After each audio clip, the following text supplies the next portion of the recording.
Welcome back to the Witch's Tools. So today we are talking about the cauldron. Now, for the most part, when we talk about the cauldron, we're going to talk about a very specific kind, but I just want to include that technically you could have a different kind. So the most common, you're going to find these just about everywhere. They're little tiny cast iron pots, basically. Sometimes, if you don't really want the little fancy designs and stuff, you can even use like a Dutch oven. You can find those at like camping stores and like just camping sections at most stores in various sizes. Honestly, they're usually just about the same price, and you can get a bigger one if you want bigger, especially if you're going to use it for like kitchen magic and stuff.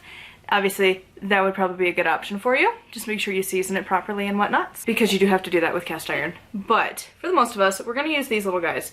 Now, this, when I bought it, was like, I think it was like 20 bucks, probably 10 years ago at this point.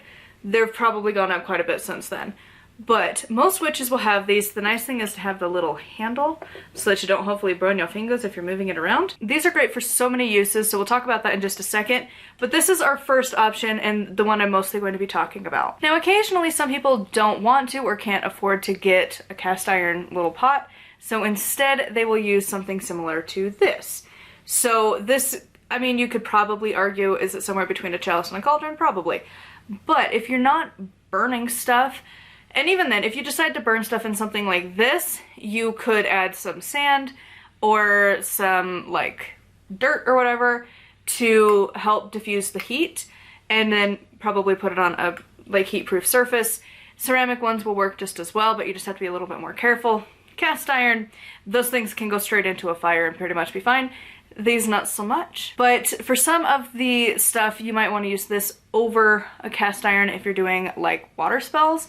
Something like this type of a cauldron-ish thing would be a better option. However, for the most part, we're talking about the cast iron one because that's the one everyone thinks about when you think of your cauldron. So why would a witch have a cauldron? I mean, really, it's pretty stereotypical, right? Much like the wand, we actually do use our cauldrons quite a bit. For myself, I use mine at least twice a month.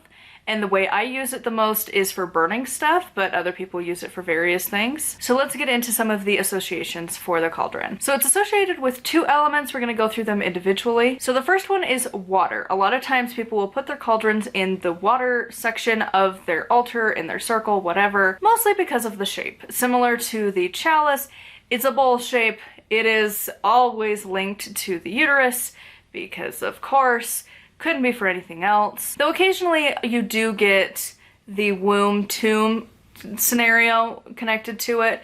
Most of the time though, it's the uterus because of the shape. And because of that, it's connected to water. It's also connected to the goddess, specifically in her crone phase. I mean, just think about any of the witch imagery you see. You're gonna see an old lady around her cauldron, right? You're not necessarily going to see a mom. Because of its association with the water element, you're going to have all of those usual associations, such as emotions and just overall mysteries. And the direction associated with it, again, is going to be in the west, mostly because of the water connection. Now, the other element that it could be tied to is fire. This can be the destructive side of the goddess. There are plenty of lovey-dovey, flowery goddesses, and then there are the not lovey-doveys.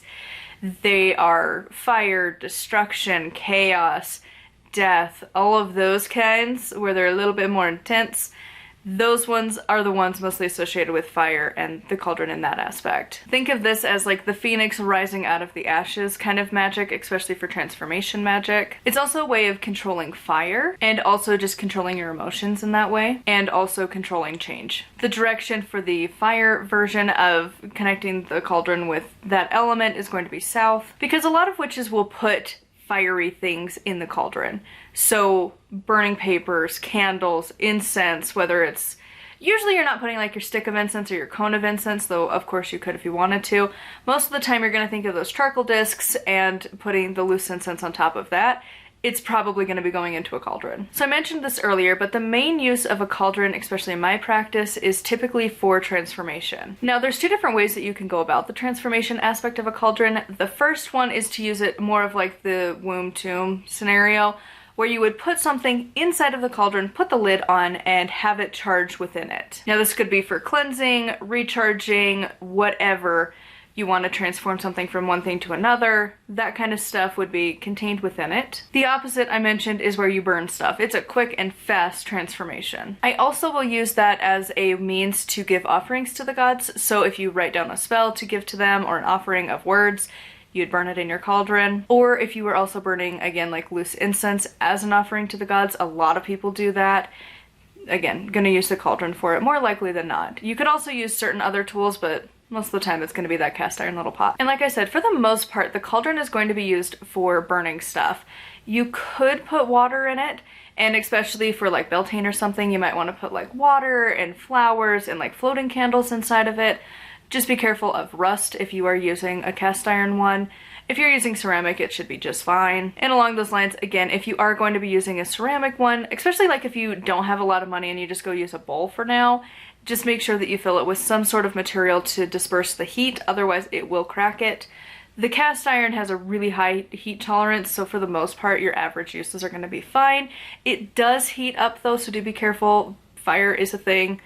So for me, I usually will have this on this specific table because this is a stone top, so it really dissipates the heat quite well. If I'm outside, I plan to have it on like some kind of a tile or something. I don't usually put it straight onto an altar cloth because the legs do get toasty. The actual like belly of it gets extremely hot when you're burning stuff in there. Even just slips of paper as you're burning them, like I do for the full and the new moons, like it gets warm. So just be careful with that.